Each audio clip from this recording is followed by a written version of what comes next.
You're listening to Good to Grow, a podcast for budding green thumbs.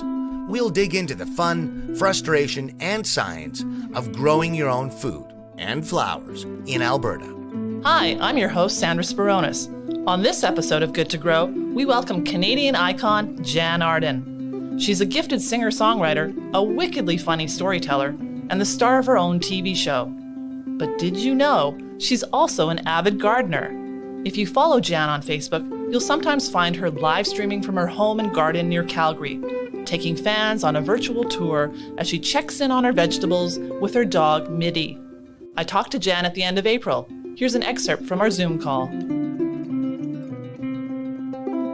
What are you growing this year?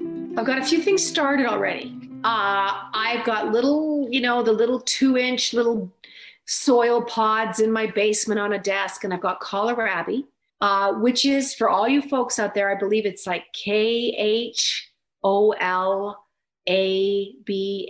kohlrabi. I could be very wrong. Forgive me. They're kind of like a turnip and a radish have had sex, and they made this giant green, crunchy, crisp. I would say it's kind of got Asian flavors. Anyway, they're growing like crazy. My little cucumbers are starting to come up, and I have some squash. Haven't seen them yet. I have high hopes. Radishes. I do a whole bunch of different kinds of heirloom beets. So I have ones that look like a peppermint stick when you cut them open. They're like white and red. I do tomatoes on my deck. I do a whole bunch of herbs on my deck. So I do rosemary, cilantro, basil, chives, thyme, rosemary, kind of the usual suspects that I pinch off all summer long. The garden, I can start eating peas, carrots, beet greens, new potatoes, probably the beginning of August. It's not the quickest process in the world. A couple years ago, I got myself above ground, and so it makes it a lot easier to have it up even 2 feet in boxes. Absolutely. And the moles. I was so sick of pulling out every second beet had 3 bites out of it already. Why can't they just eat 1 beet? Why do they have to go down the whole row?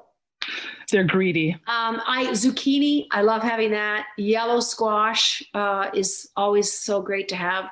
Zucchini, I learned the hard way. You don't need to plant more than 2 zucchini plants, because really for one person to eat 80 or 100 zucchinis is not comfortable. And you can't freeze zucchini. My spiralizer, I think I went through like 9 of them, like twisting zucchini into noodles. So this year, 2 zucchini plants, that's it. Okay, good to know. I actually tried to grow zucchini last year, but it didn't even grow. So I might forego it this year. Well, it's hit and miss. I didn't get any cucumbers last year. I planted them in the boxes though, which is why I've kind of started them in the basement. And they're kind of like the size of my finger. They look like little beans that have come out of the ground like fish hooks. And I was quite promised, because from one day to the next, this is the thing about gardening for all you young people out there. The level of excitement that I had when I went down into my basement yesterday in front of this window and saw the cucumbers from the night before that were now 3/4 of an inch high, that came out overnight. I feel like I could die. I could die tomorrow. I don't want to die tomorrow, which is why I've been vaccinated. I'll just get that in there. There is some kind of transcendental, crone-like, aged joy that comes from watching things grow. Looking at my garden every morning with my rubber boots, wandering out there, there's mist coming off my shoulders because I'm coming out of the hot house into the cool summer morning. And the birds are just starting to sing, and I'm just looking, I'm like, ooh, everything's like 2 inches higher. I never thought I'd say it, Sandra. I just love it. It makes me feel calm, makes me feel connected. Something about growing your food, which is multiplied in the times we live in by 1 billion. Last year, when things were going sideways, I had all these fresh vegetables that I shared with my neighbors. I shared with friends. I was giving everybody I knew potatoes. And it felt like I was contributing to something. I don't know. That's amazing. So has gardening always been such an important part of your life? Not the way it has been this last 10 years. Probably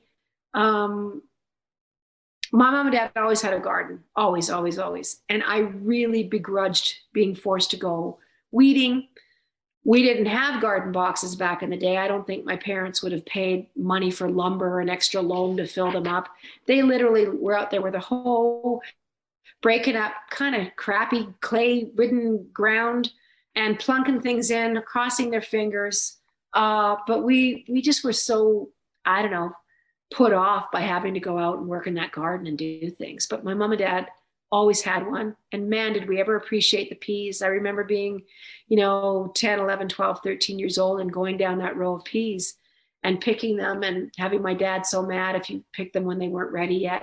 But the ones that aren't ready, the peas, you just want to eat the whole pod flat, right? You just chew them up.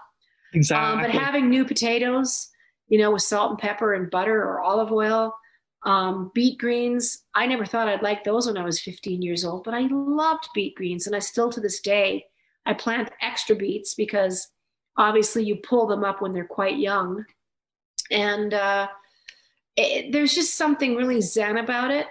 I always encourage people, they'll say to me, oh, I wish, I lived in the country. And I'm like, I'm telling you, if you have a window and a pot, you can throw yourselves in a handful of carrots and beets and some herbs. And even, I have young friends that just bought a house with a tiny little yard. They're on a semi-attached. They're going to put a little garden in this year. And they're so excited about it. Nice. They're in their 30s. I'm like, do it. I said, we don't know how to do it. I'm like, they know what to do. Just give it water and sunshine. That's all. Just go out and stare at it and sing to it and water it. You're going to have something come up out of that ground. So is that your number one tip for beginning gardeners? Just do it. Don't be frightened of it. It's not always going to work out. Sandra, you just alluded to the zucchini not coming up.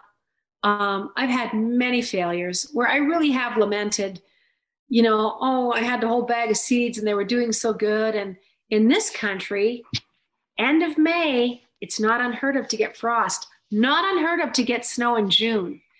So I learned the hard way. Mom would always say, I'd go take some tea towels and throw them over those tomatoes because it's supposed to be cold.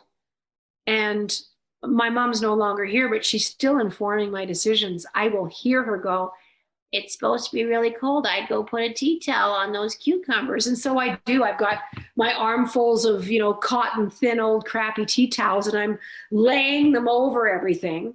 And I'm so happy in the morning when I see that touch of frost on the glass around my belt, around the deck or on the tips of the grass. I'm like, yes. And I've also got a 10-foot fence around my garden. You do? Deer. That's why. Yeah. There would be nothing left. And they would love any fresh little tiny things that were pushing themselves out of the ground. Right. So I will see them congregate there. And I've seen them the deers have their noses into the small chicken wire square with a tongue trying to grab a twisty little delicate pea shoot that is kind of, migrating its way over to the fence. And honestly, it really is cute to see them just, I think I can get it. I think I can get it. Pretty sweet. Totally. So what changed 10 years ago for you? What inspired you to really get into gardening then? I don't know what happens within the human soul and the human heart. Connectivity that you start wanting to seek out. And, young people, millennials may not think it'll ever happen to them, and it will, because time bends us all in the same way. And, you think you're going to want to meet up with 10 friends and do blacklight bowling and go listen to loud music and probably have bottle service. And you might be able to squeeze that in until you're 45. You might look like the last man standing because drinking is a young man's game, as we know. And then something happens, and it is the idea that you're part of something much bigger than that, and watching things grow and having a deep appreciation for life and living. I've read a couple books lately that have really kind of cheered me on as I've been going through my 50s, Braiding Sweetgrass. And Richard Powers' The Overstory, which is kind of feels like short stories when you get through the first 150 pages of his book, because it's kind of 9 stories about people and trees and how trees play a role in their lives. And you think to yourself, that doesn't sound very entertaining. And it's one of the best books I've ever read in my life. Things that he wrote about will stick with me until the day I die. The idea of trees holding hands underground, the roots seeking each other out. Right. Absolutely. And sharing sugar, sharing minerals and things that they need, deciding who has a better chance of living and who doesn't, and making sure there's always room in the canopy for the light to come down, and the thoughtfulness that really changed me. So, the idea that trees know when you're walking amongst them, that they're aware of you, and they change my little dog is barking like crazy. I'm going to take you with me for a second. That's okay. I'm taking you with me. We're walking. You want out? Trying to talk to Sandra. Bye-bye. See you later. I'll leave the door open. But yeah, I just with age, it just the appreciation of seeing things grow and that, life is precious, and you do start to kind of hear a ticking of sorts with the amount of time that you may or may not have, that none of us really know. Especially with COVID, it's been a precarious time. People have had their lives cut so short. Imagine the pains families are going through, but we've all sought so much comfort in nature. When you're told you can't go into your job and that you want to get out of your apartment, you've seen this exodus from the cities. Where I live, the traffic has grown so much. And the little town that I live close to called Bragg Creek, on the weekends, you can hardly move. It's a little precarious, but I think that desire to get out into the trees, I've had friends say that hiking trails are the busiest they've ever seen. Where they used to go, they'd pass 2 other couples, going up the side of a damn mountain in Canmore. And now it's hundreds of people doing the trail. So it's funny what's happened, this desire to get out into nature. People feel better.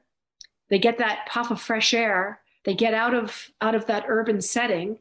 That can be exciting. There's nothing like walking around in New York. It's exhilarating, and you get a hit off of that as well. But, you also see people flocking to Central Park. I don't know whose idea that was at turn of the century and when the city of Manhattan kind of started coming together.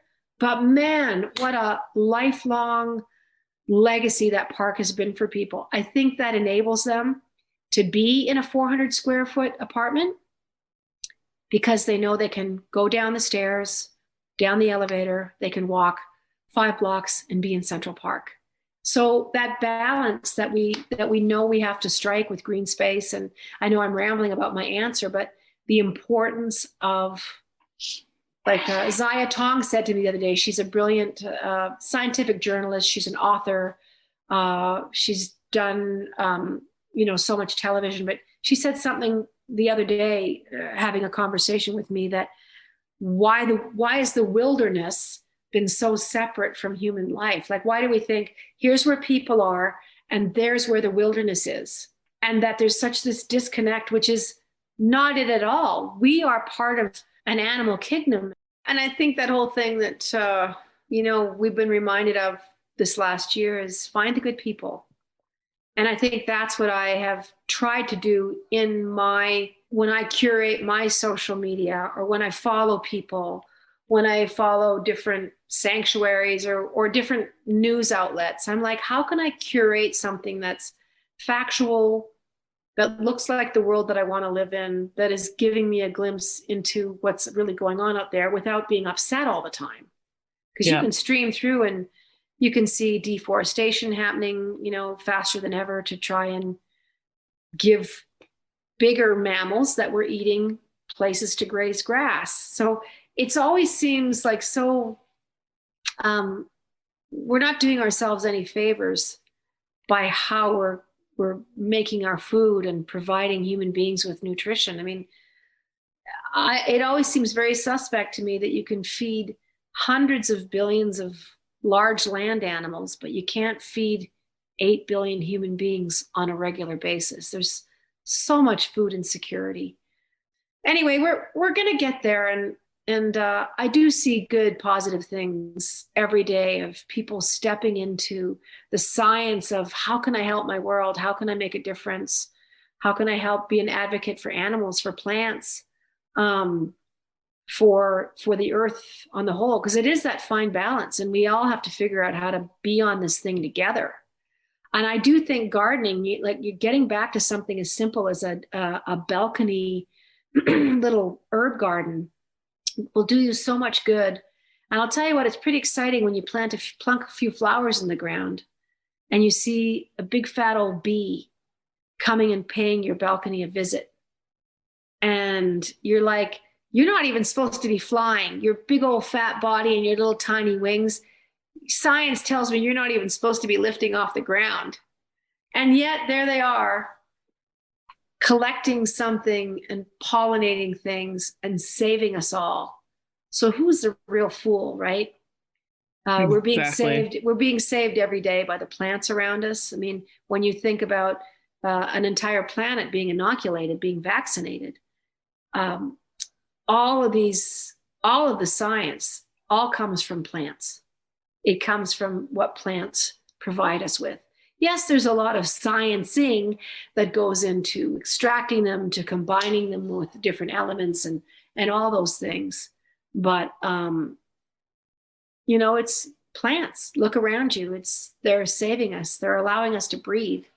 Let's go to the lighthearted portion of the interview. Jann, what's your favorite vegetable? I'm going to go with, this is such a hard question. I was going to say radish. I'm going to say kohlrabi.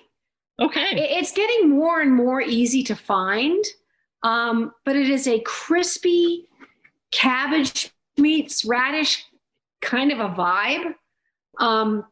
Some people cook it and puree it like they would like a turnip puree. But I'll tell you what, is corn considered a vegetable? I've tried very unsuccessfully growing corn for 15 years. I'm going to try it again this year, but it's not hot enough here. But last year I got like 1.5 foot. And I got something that looked like it was going to start to be a corn. And then I also really love rhubarb. Rhubarb, if there was ever a Canadian plant, rhubarb is so hardy. It comes up every year, folks. It's like a perennial. It's so delicious. I make crumbles all summer long. I'll just cut it up and make kind of a syrupy, sugary, tart delight and dump it on ice cream. And I just love it. Love it. Yum. I'm coming over. Yeah, do. I wish you could. Thank you, Jann, and happy gardening this year. Yes. Woo! Jann Arden was recently inducted into the Canadian Music Hall of Fame. She'll be touring across the country in May and June of 2022. And by the way, kohlrabi is spelled Kohlrabi.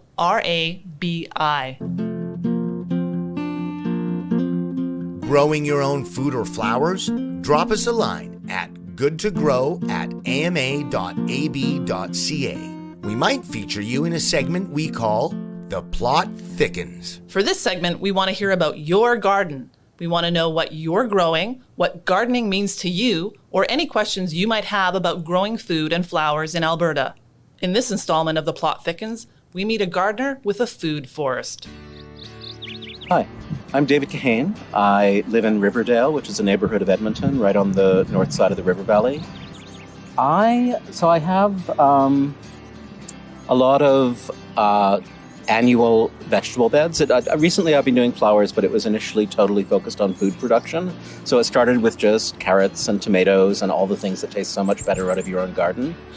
And then about 9 or 10 years in, I became interested in permaculture and realized that it sort of was lawn that I gradually turned into beds, and then this 30-degree hill down to parkland. And I realized that swales and berms and permaculture techniques on that hillside would make a really amazing orchard. So that was a whole other phase of my gardening where I got some help with the earthworks and planted 21 fruit trees and berries and edibles, and in a way that is actually relatively low maintenance. It's funny, I notice in myself that sometimes when it's time early in the morning to water or to do a particular task, there can be this sense that I really have other things I should be doing, or grumpiness that I need to do it. And once I'm out there, it's just its own world that holds my attention and absorbs me. So it relaxes me, often in spite of myself.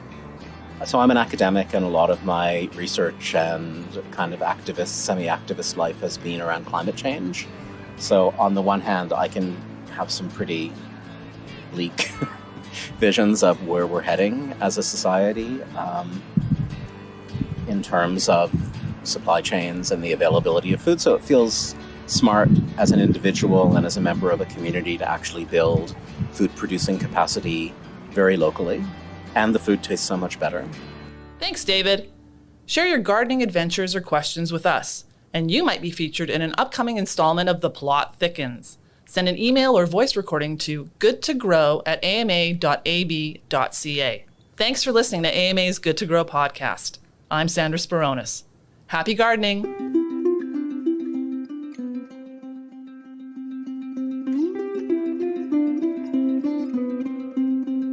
Good to Grow is produced by the Alberta Motor Association. If you enjoyed this episode, follow us on Apple, Spotify, or wherever you get your podcasts.